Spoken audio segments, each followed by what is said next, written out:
Friends, class 6 की NCERT book civic अध्याय 1 विविधता की समझ। देखिए यहाँ पर 3 बच्चों द्वारा चित्र बनाया हुआ है और तीनों बच्चों का चित्र अलग अलग है। ठीक है, इसी तरह जिस प्रकार से चित्र एक दूसरे से अलग है उसी तरह हमारे रंग, रूप और खान पान में भी भिन्नता है। ठीक है, और इसी तरह यहाँ पर कुछ सूची दिया हुआ है। सबका अलग अलग पहनना पसंद है। जैसे बाहर जाते समय मैं अलग कपड़ा पहनना पसंद करती हूँ, किसी को धोती कुर्ता, किसी को सूट पहनना पसंद है, किसी को जीन्स पहनना पसंद है। जैसे किसी को घर में हिंदी बोलना पसंद है तो किसी को अपना मातृभाषा बोलना पसंद है, किसी को क्रिकेट खेलना पसंद है तो किसी को फुटबॉल खेलना पसंद है। इसी तरह किसी को किताब पढ़ना पसंद है तो किसी को खेलना ही ड्राइंग करना पसंद है। इस तरह से सबका अलग अलग पसंद की चीज़ होती है। ठीक है, देखिए दोस्ती। अब दोस्ती के बारे में देखेंगे। फ्रेंड्स, इसको मैं अगर लगातार पढ़ूंगी ना तो ये बहुत ज़्यादा बन जाता और इसको पढ़ने से वीडियो काफ़ी लंबी बन जाएगी, इसलिए मैं इसको सोच रही हूँ कि ऐसे ही आप लोग को समझाते हुए आगे बढ़ूंगी। जैसे दोस्ती करना, इसमें एक अमीर लड़का है, इसमें एक अमीर लड़का है और एक गरीब लड़का है। एक छोटा सा लड़का गरीब है, एक अमीर लड़का है। समझने का कोशिश कीजिए। ये छोटा लड़का जो है ये पेपर बेचता है और ये लड़का है थोड़ा सा बड़ा है इससे, तो ये लड़का पढ़ा लिखा और अमीर घर का लड़का है। तो देखिए दो दोस्त कैसे बनते हैं। ये अपना पेट पेपर बेच के भरता है, लेकिन इसे एक अच्छा काम करके वो अपना पेट भरता है। मतलब एक अच्छा हाई क्वालिटी वाली काम करके अपना घर चलाता है, लेकिन ये गरीब लड़का पेपर बेच के अपना घर चलाता है। और इस तरह से दोनों में दोस्ती हुई और फिर एक दूसरे के बारे में ज़्यादा से ज़्यादा बात जानने का कोशिश किया। जैसे कि ये लड़का को हिंदी इंग्लिश दोनों भाषा आती है, क्योंकि ये पढ़ा लिखा है, लेकिन इसको इंग्लिश भाषा नहीं आती है, इसको प्रायः हिंदी भाषा आती है। थोड़ी बहुत जो लैंग्वेज पेपर बेचते उसे आती है, तो हिंदी इंग्लिश मिला के वो चिल्ला के पेपर बेचता है। ठीक है, चूँकि ये पढ़ा लिखा नहीं है इसलिए इसको नहीं आता है उतना। और जैसे पढ़ा लिखा लड़का ने सब्जेक्ट की बात कही तो जो पेपर बेचने वाला है उसे समझ में नहीं आया, तो फिर उनसे पूछा कि ये सब्जेक्ट क्या है। तो फिर वो लड़का बताया कि ये सब्जेक्ट आपका पढ़ा लिखा से संबंधित है। ठीक है, फिर पहले पूछा कि तुम पेपर बेचने, फिर फर्स्ट वाला लड़का ये पूछ रहा है दूसरा लड़का से कि तुम पेपर बेचने वाला काम कब से करते हो। तो बोला कि मैं बहुत छोटा से, जब आपका साइकिल का मतलब उसका साइकिल का जितना गद्दी बराबर है उतना उधर इशारा करते हुए बताया कि इतना बड़ा था तब से मैं पेपर बेचता हूँ अपनी माँ के साथ। पहले मेरे माँ आते थे साथ में, लेकिन अब मैं अकेला आ जाता हूँ और ये काम कर लेता हूँ। फिर इस तरह से दोनों की दोस्ती बढ़ी और दोनों ने अपना नाम बताया। फिर दोनों का नाम बराबर समान ही होने के कारण दोनों का दूसरे को आश्चर्य हुआ कि ये नाम एक जैसा कैसे है। जो फर्स्ट समीर है वो पढ़ा लिखा है, लेकिन दूसरा समीर पेपर बेचने वाला गरीब लड़का है। तो फर्स्ट समीर ने बताया कि समीर का मतलब होता क्या, तो उसने बताया कि ये हवा पवन होता है और पवन पुत्र कौन है, तो हनुमान है ना, ये बताया। फिर ये दोनों खुश होते हुए बताया कि हाँ ठीक है, और अपना हाथ बढ़ाया दोस्ती के लिए। उसका छोटा हाथ, जो गरीब लड़का था उसका छोटा हाथ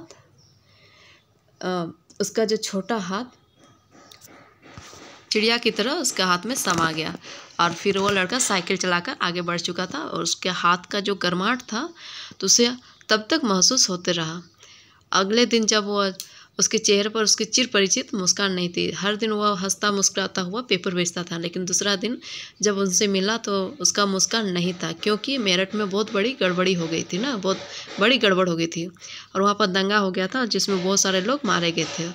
और उसमें अखबार की सुर्खियों की तरफ से मतलब जितने भी अखबार हैं चारों तरफ से बड़े बड़े अक्षर में यही सांप्रदायिक दंगे का ही बात छपा हुआ था। और मैंने जैसे ही वो फर्स्ट वाला समीर शुरू ही किया था तो वो लड़का बोला कि मैं मुस्लिम समीर हूँ, और बोला कि मेरे सभी लोग मेरठ में हैं, और उसका आंखें भर गया और उसके बाद जो फर्स्ट समीर है उसके कंधे पर हाथ रखा और उसने नज़र, जो फर्स्ट समीर है जो सेकंड समीर को उसके ऊपर हाथ रखा और जो सेकंड समीर है वो उसका नज़र नीचे का नीचे ही झुका रह गया। फिर अगले दिन वह चौराहे पर नहीं था न उसके अगले दिन वह दिखा और ना आगे फिर कभी। अंग्रेजी या हिंदी का कोई अखबार मुझे नहीं बता सकता कि मेरा समीर 2 आखिर कहाँ गया। अब वह दोस्ती, वह लड़का, अब वो ना हिंदी ना इंग्लिश में कोई नहीं बता सकता, क्योंकि ये दंगे फसाद के चलते उसके परिवार के बहुत सारे लोग मारे गए थे। जहाँ समीर 1 को अंग्रेजी ज़्यादा अच्छी आती है वही समीर 2 हिंदी बोलता है। हालांकि दोनों की, इसलिए वो लड़का भी वहीं पर चले गए होंगे ना। इस तरह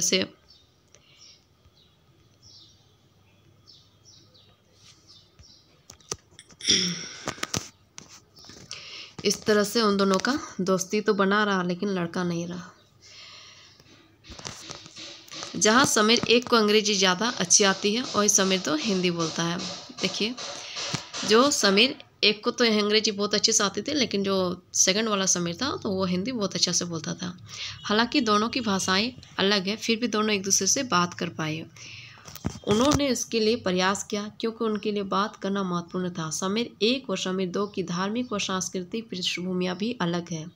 जहाँ समीर 1 हिंदू है और समीर 2 मुसलमान है। दोनों में दोस्ती हुई क्योंकि दोनों दोस्ती करना चाहते थे। ठीक है, दोनों चाहते थे एक दूसरे से दोस्ती करना। ठीक है, लेकिन फर्स्ट वाला समीर हिंदू थे, सेकंड वाला समीर मुस्लिम थे। और दोनों का खान पान, पहनावा, धर्म, भाषा आदि की भिन्नताएं विविधता की पहलू है। ठीक है, दोनों का खान पान भी, पहनावा भी, धर्म भी और भाषा भी भिन्नता की पहलू है। अपनी विविध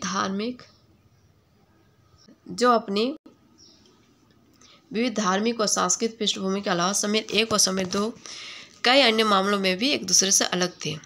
उदाहरण के लिए समीर 1 ने स्कूल में पढ़ाई की थी जबकि समीर 2 अखबार बेचता था। ये सब बात तो हम लोग पहले कर चुके थे। समीर 2 को स्कूल जाने का मौका नहीं मिला। आपने संभवतः अपने इलाके में ऐसे कई लोगों को देखा होगा जो गरीब हैं और जिनकी भोजन, घर और कपड़े की ज़रूरतें भी पूरी नहीं हो पाती। यह फ़र्क उस फ़र्क से अलग है जिसके बारे में हमने पहले पढ़ा। यह विविधता का रूप है, बल्कि गैर बराबरी का रूप है। देखिए, ये विविधता है और साथ में क्या है, ये गैर बराबरी। एक दूसरे की बराबरी नहीं हो सकता है ना। गैर बराबरी का मतलब कि कुछ लोगों के पास ना अवसर है, ना ही ज़मीन है या पैसे जैसे संसाधन जो दूसरों के पास हैं। इसलिए गरीबी और अमीरी विविधता का रूप नहीं है। देखिए, जो गरीबी और अमीरी है ये विविधता का रूप नहीं है। ये क्या है, अपॉर्चुनिटी मतलब अवसर का कमी है। ये लोगों के बीच मौजूद असमानता यानी गैर बराबरी है। ये क्या है, लोगों के बीच असमानता यानी असमानता। ये अमीर है, ये गरीब है। जाति व्यवस्था असमानता का एक और उदाहरण है। जो जाति व्यवस्था है और ये असमानता का एक और उदाहरण है। इस व्यवस्था में समाज को अलग अलग समूह में बांटा गया है। इस बंटवारे का आधार था कि लोग किस किस तरह का काम करते हैं, लोग किस जाति में पैदा होते थे, उसे बदल नहीं सकते थे। उदाहरण के लिए, अगर आप कुम्हार के घर में पैदा हो गई तो आपकी जाति कुम्हार ही होती है, आप बस वही बन सकती थी। कोई व्यक्ति जाति से जुड़ा अपना पेशा भी नहीं बदल सकता है ना। इस जाति वाला व्यवस्था बहुत मतलब अलग ही रूप ले लेता है। जैसे कुम्हार के घर में जन्मे बच्चे वो कुम्हार का ही काम करता है, उसे वही पेशा मिलता है, वही काम मिलता है, लेकिन वो बदल नहीं सकता है। इसलिए उस ज्ञान के अलावा किसी अन्य ज्ञान को हासिल करना जरूरी नहीं समझा जाता था। इससे गैर बराबरी पैदा हुई और आगे इस बारे में अगले पाठों में पढ़ेंगे। ठीक है, पहले जो था, जो कुम्हार के लोग हैं कुम्हार का ही काम करते थे और इस तरह से इससे कैसा हो गया, गैर बराबरी मतलब बराबरी, एक दूसरे से बराबरी नहीं हो पाए। और फिर इसके बारे में अगले पाठ में हम लोग पढ़ेंगे। विविधता हमारे जीवन को कैसे समृद्ध करती है। देखिए, जो विविधता है हमारे जीवन को कैसे समृद्ध करते हैं। जैसे समीर 1 और समीर 2 दोस्त बने, ठीक वैसे ही हमारी भी सहेली होगी जो आपसे बहुत अलग होगी। आपने शायद उनके घर में अलग तरह का खाना खाया होगा, उनके साथ अलग त्यौहार मनाए होंगे, उनके कपड़े पहनकर देखे होंगे और थोड़ी बहुत भाषा, उनकी भाषा भी सीखी होगी। बात सही है ना। हमारे दोस्त भी ऐसे हैं जो अलग अलग कपड़े पहनते होंगे, अलग अलग भाषा बोलते हैं और थोड़ी बहुत हम उनसे सीखे भी होंगे, उनके कपड़े थोड़ा बहुत उनके अनुसार पढ़ने का कोशिश भी किए होंगे, उनकी भाषा को भी सीखने की कोशिश किए होंगे। इस तरह से एक दूसरे से मिलने का कोशिश करते हैं। ये हमारी दोस्ती में झलक दिखती है। देखिए, आपको शायद तरह तरह के जानवरों, रानियों, साहसी घटनाओं या भूतों की कहानियाँ पसंद होगी। संभव है कि आपको खुद कहानी बनाना भी पसंद होगा। एक अच्छी कहानी पढ़ने से हमेशा खुशी मिलती है। उसको पढ़कर और ज़्यादा कहानियाँ बनाने के लिए नए नए विचार मिलते हैं। जो लोग कहानियाँ लिखते हैं वे विभिन्न स्रोतों, किताबों, वास्तविक जीवन और कल्पना से प्रेरणा लेते हैं। देखिए, कहानी लिखना भी पसंद होता होगा, किसी को कहानी पढ़ना भी पसंद होता है, किसी को नए नए कहानी पढ़कर खुशी मिलती है और किसी को नए नए कहानी को लिखने में खुशी मिलती है। जैसे विभिन्न स्रोत और विभिन्न किताब से वास्तविक जीवन, जो वास्तविकता का जीवन है, उनसे कल्पना से प्रेरणा लेते हैं ना। कुछ लोग जंगल में जानवरों के नज़दीक रहे और उन्होंने जानवरों की दोस्ती व लड़ाइयों के बारे में कहानियाँ लिखी। कुछ अन्य लोगों ने राजा रानियों की वृत्तांत पढ़कर प्यार और सम्मान के किस्से लिखे। ठीक है। कुछ ने अपने बचपन की यादों में गोते लगाई। स्कूल और दोस्तों की मधुर यादों से निकालकर कुछ साहस की कहानियाँ लिखी है। ठीक है। ये जो कहानियाँ का स्वरूप है ना, सबका अलग अलग है। कोई तो अपना यादों को ताज़ा करते हुए कहानियाँ लिखी, तो कुछ अपने स्कूल के दोस्तों की मधुर यादों से निकलकर कुछ साहस की कहानियाँ लिखी। इस प्रकार से सबका अलग अलग कहानी लिखने का तरीका है। और आगे देखते हैं, जो उन सभी कहानीकारों या कहानी सुनाने वालों को ऐसी जगह पर रहना पड़े जहाँ लोग केवल दो ही रंग के कपड़े पहनते हो, लाल एवं सफ़ेद, एक तरह का खाना खाते हो जैसे शायद आलू, समान रूप से केवल दो पशु को पालते हैं, उदाहरण के लिए हिरन और कौवा, और केवल सांप सीढ़ी खेल से अपना मनोरंजन करते हो, ऐसी जगह रहकर वे कैसी कहानियाँ लिख पाएंगे। तो जैसे रहते हैं वैसे ही ना कहानी लिखेंगे। भारत में विविधता। देखिए, भारत विविधताओं का देश है। हम विभिन्न भाषाएं बोलते हैं, विभिन्न प्रकार का खाना खाते हैं, अलग अलग त्यौहार मनाते हैं और भिन्न भिन्न धर्मों का पालन करते हैं। देखिए, भारत देश है जो विविधता का देश है। यहाँ पर विभिन्न धर्म के लोग रहते हैं, अलग अलग तरीके का खाना बनाते हैं और इस तरह से अपना राष्ट्र धर्म या अपना धर्म का पालन करते हैं। लेकिन गहराई से सोचे तो वास्तव में हम एक ही तरह की चीज़ें करते हैं। अगर गहराई से देखेंगे तो वास्तव में हम लोग एक ही तरह की चीज़ करते हैं, केवल हमारे करने के तरीके अलग हैं। ठीक है। हम विविधता को देखिए, ये जो इसको समझने की बात है। देखिए, कोई हिंदू धर्म मानता है, कोई मुस्लिम धर्म मानता है, लेकिन मानता तो एक ही है ना, धर्म ही ना मानता है, तरीका अलग अलग है। ठीक है। कोई मंदिर जाता है तो कोई मस्जिद जाता है, बस मानना तो क्या है, केवल भगवान को ही ना मानना है, तरीका अलग है। इसलिए इसमें दिया हुआ है कि चीज़ एक ही है, केवल हमारे करने के तरीके अलग हैं। हम विविधता को कैसे समझें? करीब 200 वर्ष पहले जब रेल, हवाई जहाज, बस और कार हमारे जीवन का हिस्सा नहीं थे, तब भी लोग संसार के एक भाग से दूसरे भाग की यात्रा करते थे। पानी के जहाज में घोड़ों या ऊँट पर बैठकर जाते या फिर पैदल चलकर। अक्सर ये यात्रा खेती और बसने के लिए नई जमीन की तलाश में या फिर व्यापार के लिए की जाती थी। चूँकि यात्रा में बहुत समय लगता था, इसलिए लोग कई जगह पर अक्सर काफ़ी लंबे समय तक ठहर जाते थे। इसके अलावा सूखे और अकाल के कारण भी कई बार लोग अपना घर बार छोड़ देते थे। उन्हें जब पेट भर खाना तक नहीं मिलता था तो वे नई जगह जाकर बस जाते थे। कुछ लोग काम की तलाश में और कुछ युद्ध के कारण घर छोड़ देते थे ना। पहले जो था 200-250 वर्ष पहले, जब रेल यात्रा या हवाई जहाज या बस या कार हमारे जीवन का हिस्सा नहीं था, तब भी लोग एक जगह से दूसरी जगह जाते थे। और लेकिन वो कैसे जाते थे? वो पानी के जहाज में जाते थे या घोड़ों से या ऊँट के द्वारा इस तरह से, या फिर पैदल चलकर जाते थे। अक्सर ये यात्रा खेती और बसने के लिए नई ज़मीन की तलाश में एक जगह से यहाँ से वहाँ व्यापार के लिए की जाती थी। अगर बात करें तो ये यात्रा बहुत समय लगता था, इस यात्रा में बहुत समय लगता था, और इसलिए लोग नई जगह पर अक्सर काफ़ी लंबे समय तक ठहर जाते थे। और इसके अलावा जो सूखा और अकाल का कारण भी कई बार लोगों को अपना घर बार छोड़ देते थे, घर बार छोड़ने का कारण बनते थे। उन्हें जब पेट भर खाना तक नहीं मिलता था तो वे नई जगह जाकर बस जाते थे। ठीक है,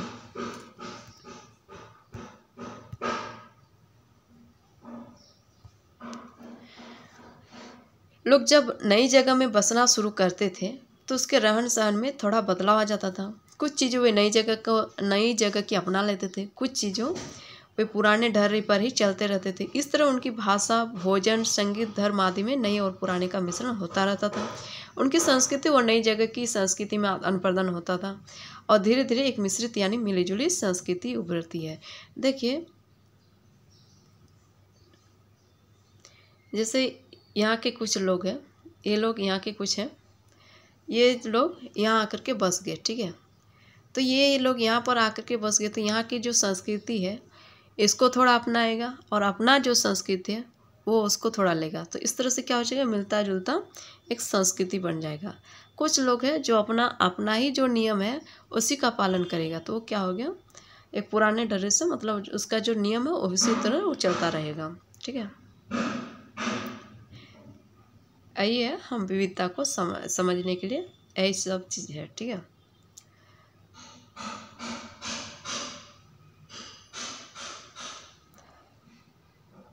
अगर अलग अलग क्षेत्रों का इतिहास देखेंगे तो हमें पता चलेगा कि किस तरह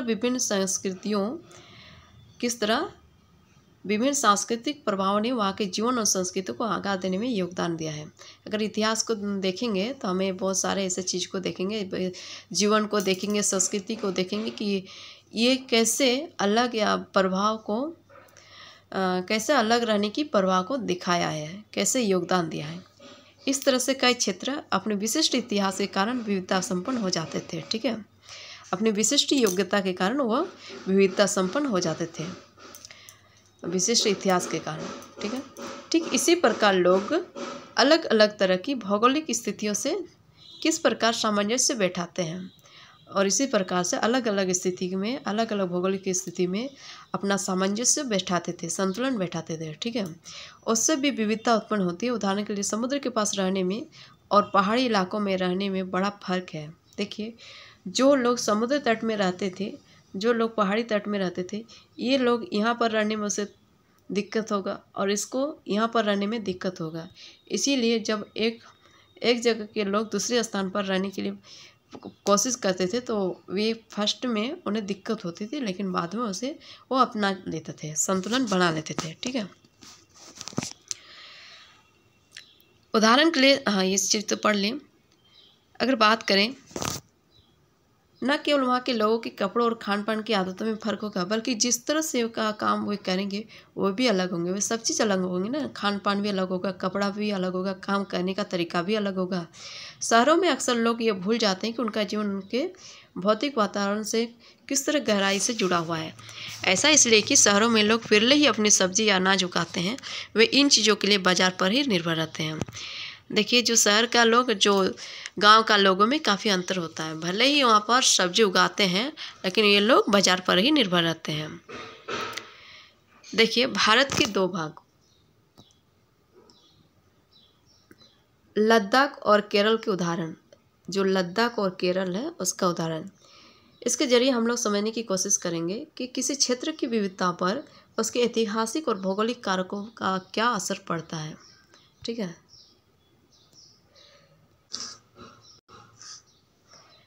देखिए यहाँ पर ये लद्दाख का चित्र है। देखिए कैसा है लद्दाख।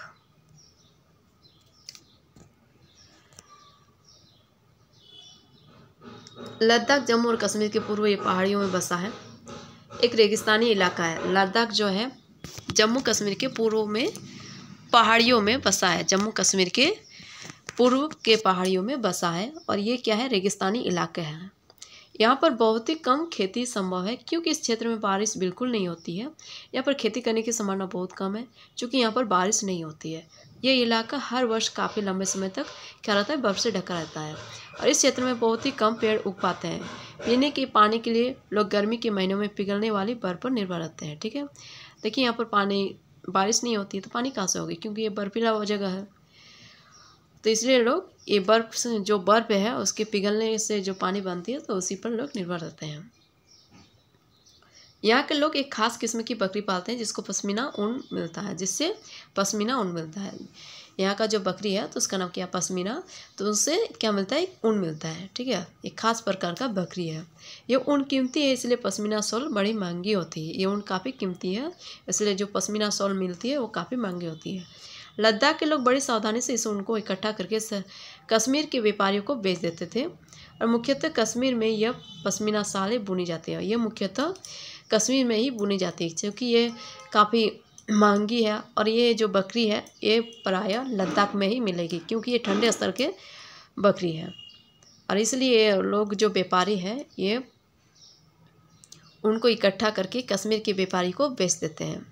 देखिए यहाँ के जो लोग हैं ये उनको इकट्ठा करके कश्मीर के व्यापारी को बेच देते हैं, फिर ये कश्मीर के व्यापारी विभिन्न जगह जाके बेचते हैं ना। यहाँ के लोग दूध से बने पदार्थ जैसे मक्खन, चीज़, खास तरह का छेना एवं मांस खाते हैं। एक परिवार के पास कुछ गाय, बकरी और याक होती है। फ्रेंड्स देखिए ये वाला चीज़ बड़ी ध्यान से पढ़ना है, यही से क्वेश्चन बन जाती है। जो यहाँ के लोग क्या खाते हैं, दूध से बने पदार्थ जैसे मक्खन हो गया, चीज़ हो गया, यानी खास तरह का एक छेना और मांस खाते हैं। ठीक है, इसका खाना पर पूछ सकता है। और एक परिवार के पास कुछ गाय होती है और कुछ बकरी होती है और क्या होती है, कुछ याक। ठीक है,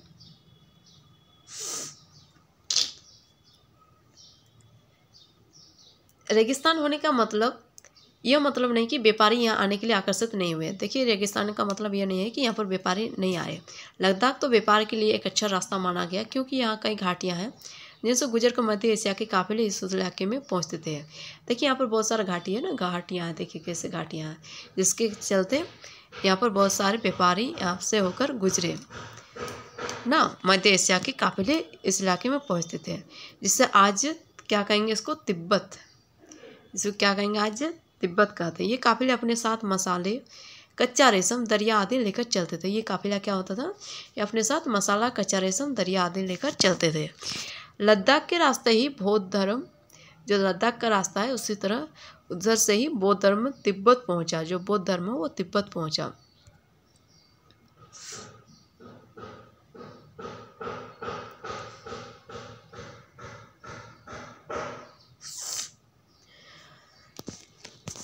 और लद्दाख को छोटा तिब्बत भी कहते हैं। करीब 400 साल पहले यहाँ पर लोगों का इस्लाम धर्म से परिचय हुआ। ठीक है, और अब यहाँ अच्छी खासी संख्या में मुसलमान रहते हैं। और लद्दाख में गानों और कविता का बहुत ही समृद्ध मौखिक संग्रह है। तिब्बत का ग्रंथ केसर सागा, तिब्बत का ग्रंथ कौन सा है, केसर सागा, लद्दाख में काफ़ी प्रचलित है। उसके स्थानीय रूप को मुसलमान और बौद्ध दोनों ही लोग गाते हैं। जो गाना है ना, ये स्थानीय रूप को मुसलमान और बौद्ध दोनों ही लोग गाते हैं और उस पर नाटक खेलते हैं। ठीक है, देखिए कैसे पश्मीना शाल बुनती हुई औरत है, देखिए कैसे बना रही है ना। अब देखते हैं केरल राज्य। ठीक है, मसालों का राज्य। केरल भारत के दक्षिणी पश्चिमी कोने में बसा हुआ राज्य है। ये भारत के दक्षिणी पश्चिमी केरल इधर बसा है ना। ये एक तरफ समुद्र से घिरा हुआ है और दूसरी तरफ पहाड़ियों से। इन पहाड़ियों पर विविध प्रकार के मसाले जैसे काली मिर्च हो गया, लौंग हो गया, इलायची हो गया, ये सब उगाते हैं। इन मसाले के कारण ये क्षेत्र व्यापारियों के लिए बहुत ही आकर्षक बना। सबसे पहले अरबी एवं यहूदी व्यापारी केरल आए। ऐसा माना जाता है कि ईसा मसीह के धर्मदूत संत थॉमस लगभग 2000 साल पहले यहाँ आए। फ्रेंड्स देखिए क्वेश्चन में ना, ये लद्दाख और ये केरल में अंतर भी पूछ सकता है, तो आप लोगों को इसमें अंतर क्या दिखा। देखिए ये जो लद्दाख है इसमें घाटियों के कारण व्यापारियों का आने का आकर्षण जगह बना, और ये केरल हो गया आपका, ये मसाले के लिए आने का कारण बना।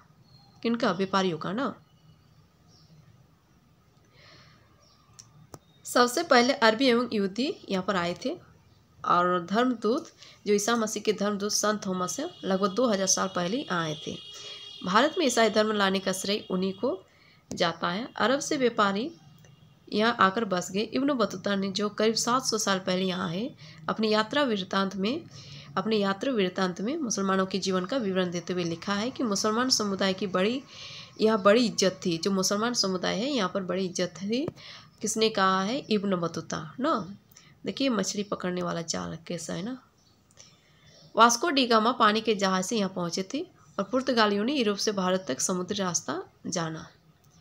जो वास्को डी गामा है ये समुद्र के रास्ते से यहाँ पर पहुँचा था और पुर्तगालियों ने यूरोप से भारत तक का समुद्री रास्ता को जाना। इस तरह से ना। इन सभी ऐतिहासिक प्रभाव के कारण केरल के लोग विभिन्न धर्मों का पालन करते हैं, जिनमें यहूदी हो गया, इस्लाम हो गया, ईसाई हो गया, हिंदू एवं बौद्ध धर्म है। यहूदी, इस्लाम, ईसाई, हिंदू एवं बौद्ध धर्म शामिल है। ठीक है। चीन के व्यापारी भी केरल आए हैं। जो चीन के व्यापारी हैं वे लोग भी केरल आए थे। यहाँ पर मछली पकड़ने के लिए जो जाल इस्तेमाल किए जाते हैं वे चीनी जालों से हूबहू मिलते हैं। एकदम चीनी जाल जैसा है उसी तरह मिलते हैं। इसको क्या कहेंगे? चीनी वाला। इसको क्या कहेंगे? चीना वाला। जैसे तलने के लिए लोग जो बर्तन इस्तेमाल करते हैं उसे चीना चट्टी कहते हैं। जो तलने के लिए बर्तन यूज करते हैं ना तो उसको क्या कहेंगे? चीना पट्टी। इसमें चीन शब्द इस बात की ओर इशारा करता है कि उसकी उत्पत्ति कहाँ हुई होगी। केरल की उपजाऊ जमीन और जलवायु चावल की खेती के लिए बहुत उपयुक्त है और वहाँ के अधिकतर लोग मछली, सब्जी और चावल खाते हैं। देखिए यहाँ ये सब जो क्या बोलते हैं ये सब विषय है तो इन सब जो लिखा हुआ है ये सब बड़ी क्वेश्चन के लिए एग्जाम के लिए बहुत इंपॉर्टेंट बन जाता है। इन सब चीज़ों से बहुत सारा क्वेश्चन आता है। देखिए केरल में मनाए जाने वाला त्यौहार ओणम का एक विशेष आकर्षण है। ये ओणम का एक विशेष आकर्षण है। नाव प्रतियोगिता केरल में मनाया जाता है ना ओणम। जहाँ केरल और लद्दाख की भौगोलिक स्थितियाँ एक दूसरे से बिल्कुल अलग है, वहीं हम यह भी देखते हैं कि दोनों क्षेत्रों के इतिहास में एक ही प्रकार के सांस्कृतिक प्रभाव है। दोनों ही क्षेत्रों को चीन और अरब से आने वाले व्यापारियों ने प्रभावित किया। जहाँ केरल की भौगोलिक स्थिति ने मसालों की खेती संभव बनाई और लद्दाख की विशेष भौगोलिक स्थिति और उनने पहले हम लोग बता चुके थे कि यहाँ की क्या कारण थी आकर्षित होने के लिए। ठीक है, हम लोग बता चुके हैं। और उनने व्यापारियों को अपनी ओर खींचा। इस तरह पता चलता है कि किसी भी क्षेत्र के सांस्कृतिक जीवन का उसकी इतिहास और भूगोल से प्रायः गहरा रिश्ता होता है। ठीक है। विविध संस्कृतियों का प्रभाव केवल बीते हुए कल की बात नहीं है। हमारे वर्तमान जीवन का आधार ही काम के लिए एक जगह से दूसरी जगह जाना है। हर एक कदम के साथ हमारे सांस्कृतिक रीति रिवाज और जीने का तरीका धीरे धीरे उस नए क्षेत्र का हिस्सा बन जाते हैं जहां हम पहुंचते हैं। ठीक उसी तरह अपने पड़ोस में हम अलग अलग समुदाय के लोगों के साथ रहते हैं। अपने रोज़मर्रा के जीवन में हम मिलजुल कर काम करते हैं और एक दूसरे से रीति रिवाज और परंपराओं से में घुल मिल जाता है। ठीक है। अलग अलग जगह जाते हैं, अलग अलग संस्कृति को लेते हैं, अलग अलग समुदाय के लोग से मिलते हैं और रोज़मर्रा के जीवन में हम लोग मिलजुल कर परंपराओं उसके रीति रिवाजों में एक दूसरे के रीति रिवाज को और परंपराओं को क्या करते हैं? अपना लेते हैं ना, घुल मिल जाते हैं। अब देखते हैं विविधता में एकता। भारत की विविधता या अनेकता को उसकी ताकत का स्रोत माना जाता है या माना गया है। जब अंग्रेजों का भारत पर राज था तो विभिन्न धर्म, भाषा और क्षेत्र की महिलाओं और पुरुषों ने अंग्रेजों के खिलाफ मिलकर लड़ाई लड़ी। भारत के स्वतंत्रता संग्राम में अलग अलग परिवेशों के लोग शामिल थे। उन्होंने एकजुट होकर आंदोलन किया, इकट्ठे जेल गए, अंग्रेजों का अलग अलग तरीक़ों से विरोध किया। अंग्रेजों ने सोचा था कि वे भारत के लोगों में फूट डाल सकते हैं क्योंकि उनमें काफ़ी विविधताएं हैं और इस तरह उनका राज चलता रहेगा। मगर लोगों ने दिखला दिया कि एक दूसरे से चाहे कितने ही भिन्न हो, अंग्रेजों के खिलाफ लड़ी जाने वाली लड़ाई में वे सब एक थे। देखिए अंग्रेजों ने अपना चाल चलना शुरू किया था, लेकिन चाल चलने का कोशिश बहुत किया था, लेकिन वो लोग ज़्यादा दिन तक सफल नहीं हो सके। ऐसे तो अंग्रेज रहे 200 साल, लेकिन हमारे देश की एकता विविधताओं में भी एकता है और लोगों ने इस चीज़ को अपना करके अंग्रेजों को भी यहाँ से भगा दिए।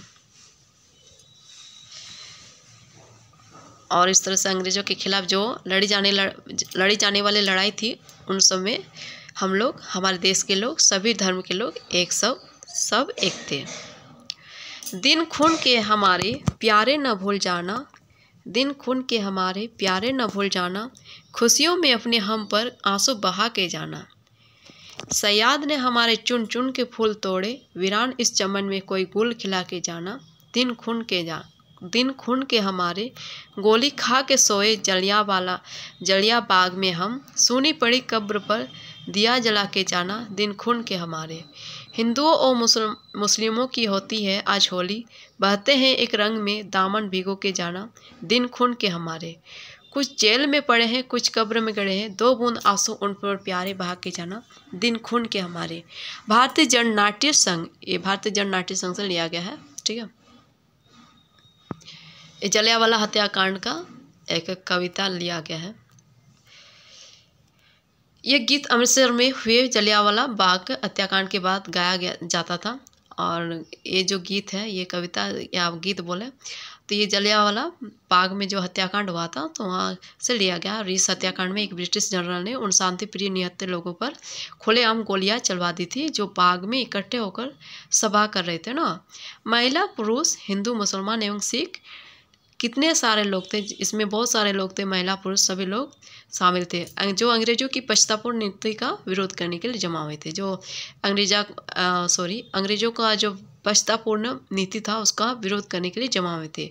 उसमें से बहुत लोगों की जाने गई और उससे भी ज़्यादा घायल हुए। यह गीत उन्हीं शहीदों की याद में गाया गया था।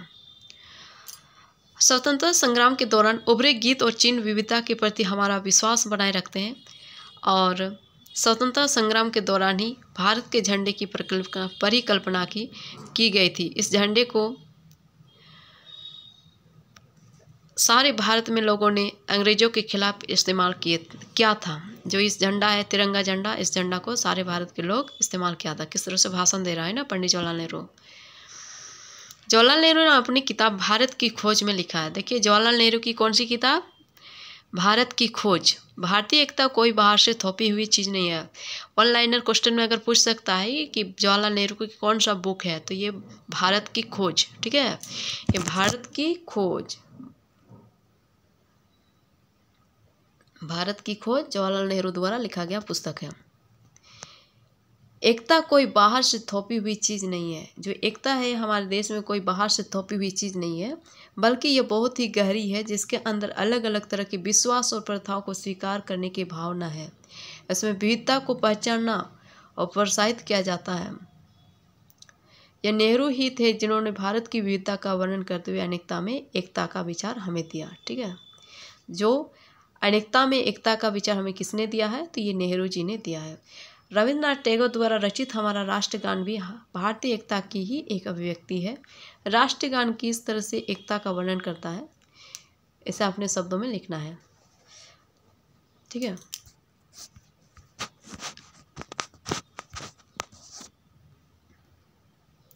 इस तरह से ये चैप्टर समाप्त हुई। और आप लोग को समझने में कोई दिक्कत ना आ रही होगी। अगर दिक्कत हो रही है तो आप लोग कमेंट करके बताइएगा। Thank you.